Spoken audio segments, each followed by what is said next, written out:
Analyser, décrypter et comprendre les grands sujets qui meublent la une de la presse au Cameroun chaque jour, de lundi à vendredi entre 9h20 et 10h.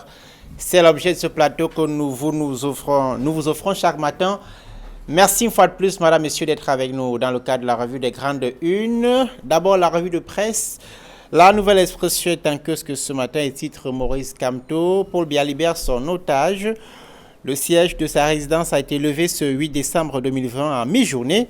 La soldatesque qui campait devant le domicile du président du mouvement pour la renaissance du Cameroun a vidé les lieux et les barricades posées sur les entrées de Santa Barbara ont également été enlevées, indique le journal qui publie également ce matin la déclaration de Jean-Michel Nitche, une déclaration qui a été censurée à l'Assemblée nationale. C'est à lire en page 4 du journal. Cette levée de la surveillance de la résidence de Maurice Kamto, c'est également un sujet qui est à la une ce matin de Le Messager qui analyse plutôt après les régionales quel avenir pour Maurice Kamto. Au lendemain du scrutin auquel était opposé le MRC et ses alliés, l'opinion se demande quel rôle va jouer ce parti dans le prochain gouvernement. C'est à lire dans les colonnes de Le Messager qui est en kiosque ce matin. Vous retrouvez également en kiosque ce matin le journal Mutation, le quotidien Mutation, Maurice Kamto, libre derrière les barreaux, titre le journal. Après 78 jours de résidence surveillée, le président du MRC reste dans le viseur du pouvoir. Va-t-il poursuivre la résistance, s'interroge le journal. Vous lirez l'analyse de Mutation en page 9 ce matin. En pied de une de Mutation, régionale 2020, première sanction au PCRN. Le journal rend compte de la suspension de certaines structures de base de cette formation politique dans le département d'Union Ekele. Et puis, en pied de une également, formation sanitaire, les clandestins font de la résistance, indique le quotidien Mutation, qui est en kiosque ce matin. À la une de Émergence ce matin, déplacés internes, les victimes de Boko Haram parlent. Ils ont fui la guerre, la mort et la torture pour se réfugier à Yaoundé, la capitale politique du Cameroun, loin de l'insécurité et du mal-être dans les cœurs. La plaie est encore béante, indique le journal ce matin. En pied de une ce matin, une déclaration de Grégoire Rona, le secrétaire général adjoint du comité central du RDPC, montrer aux jeunes qu'on peut vivre de l'agriculture. Le mandataire de l'association de développement communautaire Agora et promoteur du forum socio-économique de Ngomedzap 2020 en donne les tenants et les aboutissants. Ngomedzap, c'est une localité située dans le département du Nyon-Esso, dans la région du centre. Vous lirez cette interview de Grégoire Rona dans les colonnes de Émergence ce matin. Émergence qui évoque également ces élections régionales et en tire les leçons. C'est à lire dans les colonnes du journal ce matin. Émergence, repère est en kiosque ce matin, 8 décembre 2004, 8 décembre 2020. Les grandes ambitions, 16 ans après. Évocation des espoirs de développement déçus par un gouvernement obèse, peuplé de personnalités incompétentes, brillant de surcroît par leur inertie. Ce sont les mots du journal que vous retrouvez en kiosque ce matin. À la une de Cameroun Tribune, élection régionale, mention bien, titre le quotidien gouvernemental. Dans un communiqué signé hier par le ministre de la Communication, René Manuel Sadi, le gouvernement a salué la bonne organisation du scrutin de dimanche, la participation massive des électeurs et la maturité politique de l'ensemble du peuple camerounais. Le MINCOM a également annoncé des mesures d'assouplissement en faveur des militants du MRC à l'origine d'une velléité insurrectionnelle étouffée dans l'œuf le 22 septembre dernier, dit le journal. C'est à lire en page 2 à 4 du quotidien Cameroun Tribune ce matin. Cameroun Tribune qui parle également de Cameco. Le ciel s'éclaircit. C'est en pied de une. Presque 2 mois après la reprise des vols, le taux de remplissage des avions est passé de 20 à 80% avec une bonne régularité. La ligne de Ngaoundéré vient s'ajouter aux 4 déjà ouvertes et la compagnie envisage de reprendre avec la desserte sous-régionale. C'est à lire en page 15 de Cameroun Tribune ce matin. Ouest Eco paraît ce matin à la une. Premières élections régionales à l'Ouest. Sa Majesté Njomo Kamra et l'UDC, grand vainqueur du scrutin historique. C'est à lire dans les colonnes du journal hebdomadaire Ouest Eco qui est en kiosque ce matin. Vous lirez également dans les kiosques ce matin Tribune d'Afrique, avec à la une son Excellence Faustin Archange Touadéra, une chance pour la RCA. C'est à lire dans les colonnes de ce journal avec l'éditorial évidemment de son directeur de publication, Faustin Djikam. Voilà quelques parutions ce matin, mais également vous aurez l'hebdomadaire Politics Hebdo qui parle des régionales 2020. Le pénalty manqué, les élections régionales ont finalement eu lieu malgré la mise en garde du MRC. Le parti des Flammes a tout brûlé sur son passage, une véritable razzia donnant l'impression de ne pas faire du statut spécial dans le nord-ouest et le sud-ouest une priorité, dit le journal de Guy Hervé Fongan, qui titre également pied de une ce matin, gestion du Covid-19 au Cameroun, mafia et gabégie.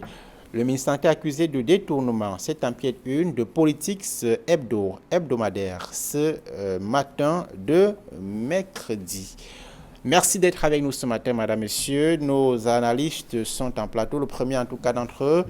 Nous nous trouvons ce matin avec beaucoup de plaisir Idriss Lissom. Idriss, bonjour, bienvenue.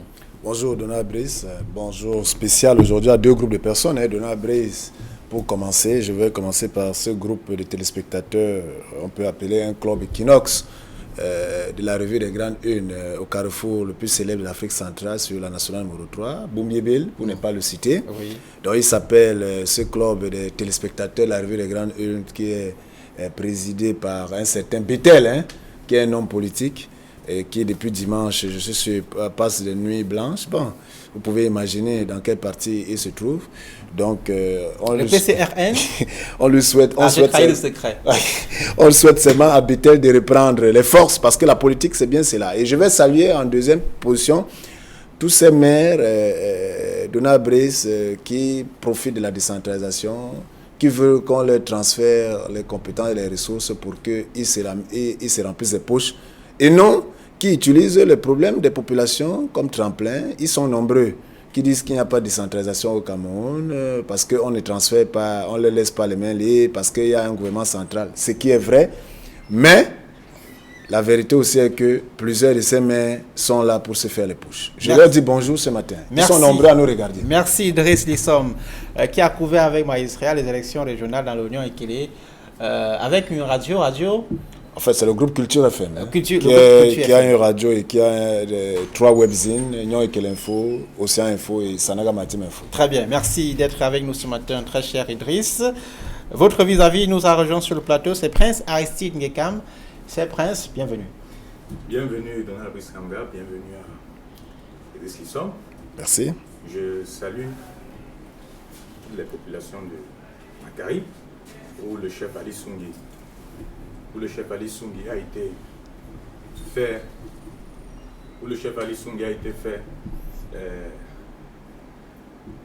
qui a été le gagnant de l'élection au niveau de la commune de Makari.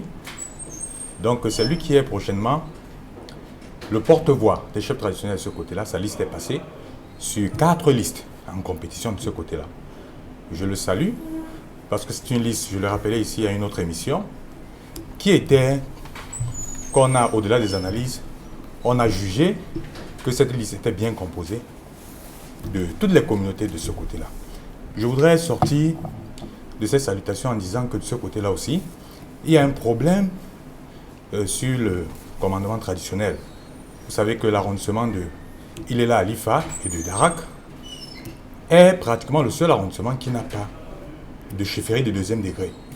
Pourtant, les deux arrondissements cumulent au moins 100 chefferies de 3e degré. Vous savez que pour former une chefferie de 2e degré, il faut un certain nombre important de chefferies de 3e degré. Et donc, de ce côté-là, il n'y en a pas. Et ces populations-là ont adressé plusieurs courriers au niveau de ministère de l'administration territoriale et à la présidente de la République pour qu'on puisse voir ce problème parce que c'est important de ce côté-là. Merci. D'ailleurs, c'est dans l'extrême nord, bien évidemment. Exactement, alors, département du Lobon-et-Charé. Voilà, on va ouvrir avec nos analystes sur le plateau. La nouvelle expression titre ce matin sur Maurice Kamto, Paul Biya libère son otage. Le siège de sa résidence a été levé ce 8 décembre 2020, dit le journal à mi-journée. La soldatesque qui campait devant le domicile du président du mouvement pour la renaissance du Cameroun a vidé les lieux et les barricades posées sur les entrées de Santa Barbara ont également été enlevées. Le journal parlait ce matin de cette question de Jean-Michel Ntio qui a été censuré à l'Assemblée nationale, question relative évidemment à la séquestration, dit le journal, du président du MRC. Idriss, je vous ai vu sourire un peu avec cette une de la nouvelle expression. Non, mais... Paul Biya libère son otage. Oui, bon, c'est un titre informatif, hein, c'est clair. C'est un otage. Vous savez, pour la nouvelle expression, c'est qui nous a permis de suivre, comme les autres journaux, cette actualité depuis le 22 septembre. Il faut voir que tout a commencé le 22 septembre, lorsque le MRC a annoncé véritablement enclencher un processus d'insurrection, entre guillemets, selon le gouvernement en place, pour pouvoir empêcher la tenue des élections régionales. Parce que pour eux, il fallait d'abord, tout est axé sur le code électoral, il faut le réviser par tous les moyens, et c'est ça qui est l'urgence pour le MRC. Alors, vous comprenez tout simplement que les élections régionales ayant eu lieu dimanche, le lundi ou bien le mardi, le gouvernement libère, qui empêchait la résidence surveillée de Maurice Kamto, lève le camp, la solidarité, comme dit le journal, lève le camp pour dire que, bon, l'objectif c'était empêcher les élections sont tenues. Vous avez bien suivi le ministre de la Communication lorsqu'on lit la nouvelle expression dans cet article du journaliste qui évoque les propos de ce communiqué du ministre de la Communication qui donne des précisions et qui dit bon, que maintenant, mais cela n'enlève pas que les poursuites judiciaires vont rester. C'est pour cela que vous voyez à mutation, ils ont mis libre derrière les barreaux. Donc pour dire que c'est vrai, Maurice Kamto désormais est libre de tout mouvement, en fait, espérons, et qu'il n'y a plus de soldats, de forces de maintien de défense autour, dans un quartier, autour de sa résidence. Donc il peut sortir, vaquer à ses options, on espère.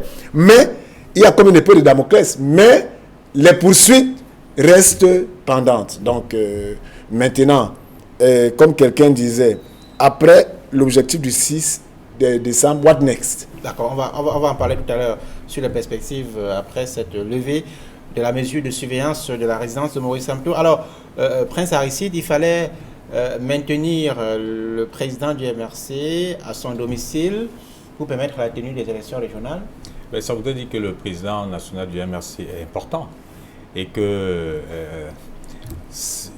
toute menace, ou alors toute menace venant de lui, il faut la prendre forcément au sérieux. Et c'est ce que le pouvoir nous fait savoir, ou alors nous fait constater, que Maurice Kamto est si fort, ou alors la voix de Maurice Kamto porte, ou alors Maurice Kamto a un aura qui a même de paralyser le Cameroun. Ça veut dire ce que ça veut dire.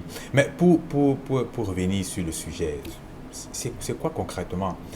Idriss l'a dit, depuis le 22 ou avant le 22 septembre, Maurice Kamto a clairement dit pourquoi il devrait manifester. Il a annoncé une très grande manifestation, non seulement pour la non-tenue des élections régionales, en précisant les conditionnalités de cette non-tenue, là où alors, pourquoi avant de tenir une élection au Cameroun, il fallait faire ci ou ça. Les préalables.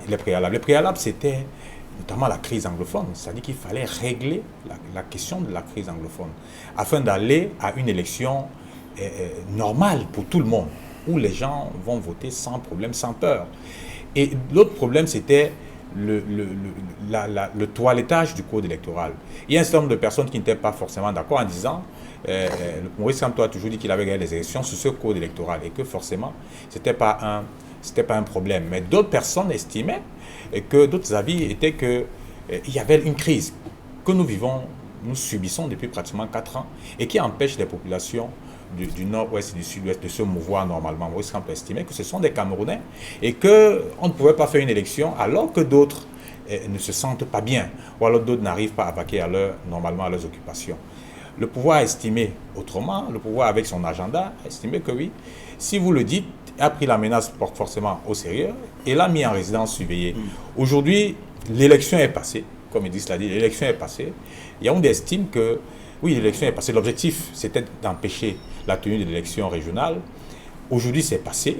Donc forcément, on peut un tout petit peu balayer un peu de poussière sur son cas le laisser vaquer à ses occupations, mais la procédure reste pendante. La procédure reste pendante, pourquoi? C'est une sorte de, entre guillemets, de liberté provisoire. Si on fait une petite transposition, une sorte de liberté provisoire, mais en disant au tribunal, on dit liberté provisoire, mais vous êtes tenu de comparaître libre. C'est-à-dire que vous pouvez aller à la maison, vous vaquer à vos occupations, mais vous êtes toujours sous le coup de...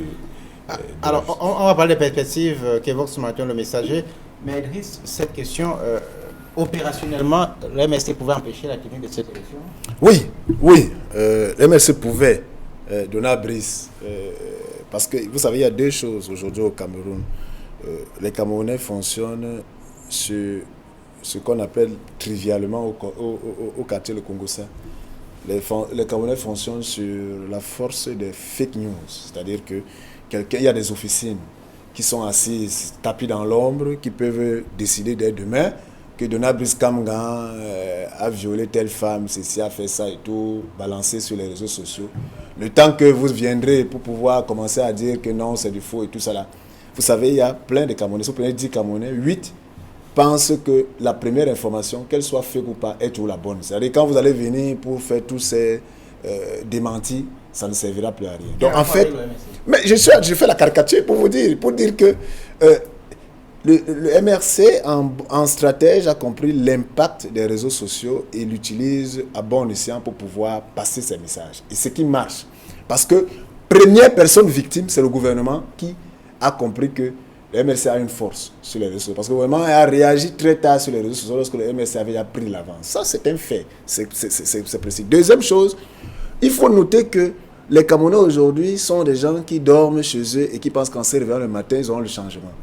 Et alors, et c'est dommage, parce que si le nombre de Camerounais qui disent dans les chaumières, dans les chambres, dans les bars, dans les taxis, dans les bus, dans les trains, qu'ils veulent le changement, s'élever pour le changement, on ne serait plus là, on serait un pays qui avance. Mais en fait, on a beaucoup de citoyens qui sont militants du MRC, militants du RDPC, PCRN, de l'UDC, de tout le reste, et tout ça, de UNDP, qui ne veulent pas de changement, qui sont les premiers acteurs à freiner le changement. Parce que si vous êtes un parti qui dit qu'il faut que les choses changent pour notre intérêt, pourquoi vous ne vous leviez pas pour pouvoir soutenir cela? On ne dit pas de casser du tout, mais pour pouvoir manifester cela. Pourquoi ne pas soutenir ceux-là qui se donnent?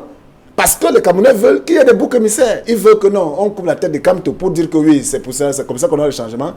Comme les Camerounais ont voulu pendant longtemps qu'on coupe la tête de Frundi, que Frundi se sacrifie à travers le SDA pour dire que non, Frundi, comme Frundi ne s'est pas sacrifié, il est vendu, il est ceci. Et tout. Donc il faut que cette mentalité de la masse camerounaise, tant que cette mentalité n'est pas corrigée, on ne pourra pas atteindre les objectifs. Et on aura toujours des opportunistes politiques qui vont profiter de cette mentalité camerounaise, utiliser les problèmes pour eux se faire les poches par la politique. Et c'est pour cela que je dis que l'avenir pour Maurice Kamto, ce n'est que l'éducation. Alors, je demandais si le MRC pouvait empêcher la tenue de ces élections, parce que le gouvernement dit, à présent que les élections sont passées, on lève un peu le pied, après que la tentative, dit le gouvernement, d'un mouvement insurrectionnel, parlant des marches du 22, n'a pas marché. Mais si le MRC ne pouvait pas empêcher cette élection, pourquoi on a mis Maurice Kamto en résidence surveillée? Pourquoi on a arrêté ceux qui sont, entre guillemets, comme le cerveau du MRC? Je vous pose la question, parce que si c'était un non-événement, si c'était un parti qui n'avait aucun impact, qui ne pouvait rien influencer, on les aurait laissés. Ils auraient, comme on dit, le champ à bois, la caravane passe. Pourquoi on les a neutralisés? Mais je vous ai dit qu'ils pouvaient le faire. Maintenant, entre ils pouvaient le faire et le faire, comme on n'a pas laissé, on ne peut que spéculer. Comme par ailleurs, on attendait une autre réaction, parce qu'il y avait aussi notre revers. C'est pour ça que j'ai parlé des Camerounais. C'est-à-dire que si les militants du MRC s'étaient levés pour dire que mais arrêtez ça, ça devait s'arrêter. Mais les militants du MRC sont restés cloîtrés chez eux. En fait, certains, la grande masse est restée cloîtrée chez elle et elle observe et elle attend que leur leader se sacrifie pour qu'elle vienne sortir pour dire peut-être que non, ça, ces gens de militants, il faut revoir ça. C'est ça que je dis, l'avenir de Maurice Kamto, c'est dans l'éducation des militants et des Camerounais pour qu'on comprenne que qui veut aller loin maintenant sa monture, qui veut le changement, doit se sacrifier. Pas sacrifier dans le sens de nuire, de casser, de brûler, de tout, mais en fait se mettre à l'école de la politique en sachant qu'il faut... C'est celui qui récolte qui va s'aimer. Et c'est celui qui sème qui va récolter. Vous parliez de l'avenir de Maurice Kamto, du MRC. l'MRC qui a lancé le concept de la résistance Prince Aristide. Mutation se demande ce matin, va-t-il poursuivre la résistance? Le messager se demande quel avenir pour lui, évoquant la mise en place d'un gouvernement d'union nationale. L'MRC pourrait-il y jouer un rôle? Qu'est-ce que vous en pensez? Maurice Kamto l'a dit lui-même, il va continuer la résistance. C'est ça la réponse. Que quoi que le gouvernement fasse, quoi que ce régime en place fasse, il va continuer la résistance. Et il a lancé un appel à tous les résistants, à tous les militants du RMSC et surtout aux Camerounais entiers, en disant la revendication n'est pas finie, la résistance n'est pas finie. Il faut continuer à vous engager. Et il a tenu même à remercier tous ceux-là qui se sont manifestés, ou même ceux qui ont eu peur, comme ils disent là, ceux qui ont eu la volonté, mais qui ont manqué le courage de venir manifester. Il les a tous remerciés. Il a regretté, entre autres, l'incarcération, les différentes arrestations de ces militants, c'est-à-dire des militants du MSC qui ont été embastillés, ceux qui sont venus non seulement s'enquérir de ces nouvelles à son domicile, qui ont été arrêtés, et bien d'autres dans les différentes villes du Cameroun qui ont été interpellés. Il a pensé à eux en disant, le combat n'est pas fini, vous êtes là où vous êtes, là où vous vous trouvez aujourd'hui, ne baissez pas les bras, parce que moi, je ne baisserai pas les bras. Vous avez posé une question à Idriss sur l'engagement, c'est-à-dire que non seulement sur l'engagement, mais surtout sur la peur du gouvernement. Moi, je pense que nous avons un gouvernement qui est frileux, qui est frileux de tout type de manifestation. Lorsque vous voyez un gouvernement qui commence à réagir comme ça voudrait dire qu'elle a peur de tout ce qui peut créer, que ce soit un grabuge ou alors... Donc, nous avons en face un gouvernement qui est frileux, qui a peur de tout. C'est-à-dire que même de son ombre. Même d'un petit parti politique, pour paraphraser le chef de l'État. Je dis, parce qu'on ne vous... même d'un petit parti politique, comme vous le dites, qui a peur de tout, ça se lit, ou alors ça se perçoit dans sa réaction, dans sa façon de faire. Pour le moindre truc, c'est-à-dire que pour le moindre type de manifestation, lorsque vous annoncez une manifestation, il y a un armada de positions qui sont déployées pour vous empêcher de vous exprimer. Donc je pense que le gouvernement du Cameroun est très frileux. Il faut chercher pourquoi. Il faut essayer d'analyser, de comprendre pourquoi. Alors, la une de Le Jour ce matin, Maurice Kamto, la lutte n'a pas encore commencé. Le leader du MRC affiche un engagement intact après la levée du dispositif sécuritaire hier autour de sa résidence et invite les militants de son parti à rester mobilisés. On va passer à autre chose à présent, chers messieurs. Je vous invite à parler de ce lendemain d'élection régionale. D'abord avec le pied de une démutation régionale 2020, première sanction au PCRN. Je vous donne la parole, Driss Lissoum. Vous avez fortement suivi ce scrutin de dimanche dans le département du Nord-Ekele où le PCRN a justement eu des résultats. Vous nous direz si ces résultats sont surprenants. Hier, en tout cas, avant-hier précisément, le PCRN a pris les premières sanctions suspendant certains comités, certaines structures de base du parti dans ce département. Vous comprenez ces sanctions? Bon, moi je ne sais pas si je comprends, mais moi je suis juste un observateur. Déjà, personnellement, comme observateur, je ne suis pas surpris. Je n'étais pas surpris du résultat de dimanche parce que, vous savez, le PCRN, après, jusqu'à ce jour, le Parti quand même pour la réconciliation nationale tourne autour d'un leader qui est M. Cabral Libi. C'est-à-dire que le mouvement de 2018 qui a créé une forte sympathie autour de ce jeune homme a fait de telle sorte que les tacticiens de l'opportunisme politique qui sont essentiels. Un jeune homme, il a 38 ans, 39 ans, je crois. Oui, mais qui sont essentiellement c'est-à-dire que la gangrène, moi je le dis, la gangrène des vieux partis politiques au Cameroun aujourd'hui. Parce que ce soit dans le RDPC ou dans les partis d'opposition, il y a ce qu'on appelle les fonctionnaires politiques. Les gens qui ont compris que lorsqu'on a des positions, que ce soit des positions en tant qu'élu, que ce soit des positions en tant que parti, ça devient des sources de vie. C'est-à-dire qu'on fait le chantage, on marchande, on fait les deals, c'est ça qui est la question.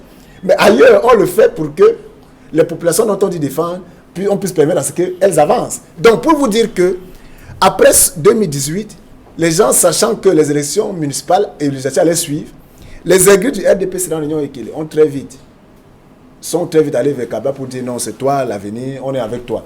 Les aiguilles de l'UPC sont vite quittés pour venir vers Kaba pour dire non, vraiment, nous, on a l'expérience du terrain et tout ça, comme il y a le désordre, nous, on est plus là, on démissionne, on est avec vous. C'est tout à fait normal, il n'y avait pas de PCRN, vous savez que c'était univers. Entre-temps, il fallait maintenant ils ont trouvé le PCRN, le temps de mobiliser. Donc, en fait, ce parti n'a pas eu le temps nécessaire de créer une base politique avec des fervents militants qui sont convaincus. C'était des sympathisants qui sont venus, chacun avec ses calculs. Et ceux qui sont venus vraiment de manière sincère, n'ayant pas la fibre politique, ont été mangés, entre guillemets, par les renards de la politique provenant du RDPC et provenant de l'UPC. Raison pour laquelle ces gens se sont retrouvés, ont construit des listes pour être des candidats au conseil municipal, avec ce que cela comporte. Qu'est-ce que vous attendiez de ces gens-là, qui sont dans la fibre UPCiste, qui sont dans la fibre ancien RDPCiste, qui sont dans la fibre, qui ont une fibre d'opportunistes, qui sont là, qui peuvent tout prendre. En fait, ils ne pouvaient que, aujourd'hui, avec l'élection régionale, voir le vrai visage. Et vous savez que après les élections, même des exécutifs, quand le Cabral, on dit là qu'il a nommé les maires. Ok, ces gens ont commencé, étant venus avec les objectifs, comme ça n'a pas marché, ils ont commencé, avaient monté déjà depuis ce tour-là que nous ne sommes pas là pour suivre le leader, on profite de ton appareil pour nous positionner. Donc, pour moi, ce n'était pas une surprise. Et ce que Cabral fait, ce n'est que quelque chose de normal pour pouvoir finalement peut-être trouver des vrais militants de son parti. En fait, c'est ça l'objectif. Mais est-ce que c'est tôt? Est-ce que ce n'est pas précipité? Est-ce qu'il a pris du recul nécessaire pour pouvoir engager cette réforme? Bon, peut-être. Donc moi je dis, tout dépend des gens à qui il a confié cette tâche pour refaire le parti. Mais la vérité est là, il y a beaucoup de briques et de braques dans le PCRN. Alors, Prince Aristide, vous dites un mot sur cette ascension au PCRN. Comment sortir de cette mauvaise passe? Non, mais il faut... Dans l'Union Ekele où, réformer... où le PCRN contrôle 5 des 9 communes. Il faut réformer... 5 des 10. Il faut réformer ce parti. C'est-à-dire que le président Cabral doit s'asseoir, appeler ses militants, leur parler. Parce qu'il n'a pas de militants dans l'Union Ekele. Et cela dit, il n'a pas de véritables militants dans l'Union Ekele. C'est-à-dire que ce sont des... je dis, les appeler opportunistes n'est pas un vain mot. Ce n'est pas un vrai mot, c'est la vérité. C'est-à-dire que ce sont des gens qui avaient besoin d'un manteau politique, d'un manteau politique, voilà, le manteau d'un parti pour être élu. C'est tout. C'est-à-dire que maintenant, il doit s'asseoir, faire un grand congrès, ne serait-ce que dans sa base politique. Moi, j'ai eu un tout petit peu mal, parce qu'il n'a pas pu se concentrer dans sa véritable base politique, qui est l'Union Ekele. Il fallait le consolider. C'est-à-dire consolider le militantisme de ce côté-là. Il fallait avoir une oreille attentive, un œil attentif de ce côté-là pour rassembler les militants, pour leur parler, pour leur donner l'idéologie même du PCRN. Parce que la plupart ont une autre idéologie. Ils sont partis d'ailleurs pour venir là, pour avoir une place. Et du coup, Idriss l'a rappelé, la scission a commencé lorsque vous savez, dans tous les partis, lorsque vous adhérez à une association, vous suivez le règlement. Le président Cabral a investi un certain nombre de maires pour qu'ils soient élus à la session de plein droit. Il a commencé à avoir des résultats. Donc, en réalité, ceux-là font des parce qu'ils ont financé leur campagne électorale. C'est de ça qu'il s'agit. C'est un peu comme dans le ONCAM, où le MCNC est arrivé. C'était un militant du RDPC qui a été frustré, qui est parti, qui a formé une liste et qui allait se faire investir par le MCNC. Et il a gagné les élections. Donc, vous allez dire que c'est un vrai militant du MCNC. Non, ce n'est pas un vrai militant du MCNC. C'est un opportuniste qui a vu la perche, qui l'a perçu. Et forcément, ça a donné ce que ça veut. Donc, le président Cabral doit reformer ce parti. Je pense que les sanctions, c'est un ami que j'aime beaucoup, les sanctions sont précipitées. Il fallait convoquer chacun. Il fallait jouer la carte de l'humilité. Parce que dans l'Union Ekele que je connais, ça ne marchera pas. La sanction, ça ne marchera pas. Okay. C'est un parti qui va s'effriter si ça continue dans ce sens. Donc le président Cabral doit rappeler ces gens, échanger avec eux. Ils doivent leur donner leurs objectifs parce qu'ils ont des ambitions personnelles. Ok. Alors, je vous amène également à dire un mot sur ces résultats des régionales dans le département dans la région de l'Adamawa. C'était à la une de l'hebdomadaire, tri-hebdomadaire du Sahel. La claque de l'UNDP au RDPC dans l'Adamawa, Idriss, le parti de Belouba Magari récolte 56 conseillers sur les 90 possibles. Vous comprenez, sur les 70. Sur les 70, pour ce qui est des délégués départementaux. Voilà. 50, pas 56. 56. Non, ils ont 14 conseillers. Et les 14 conseillers régionaux. Et les véritables 14 sortent d'un seul département.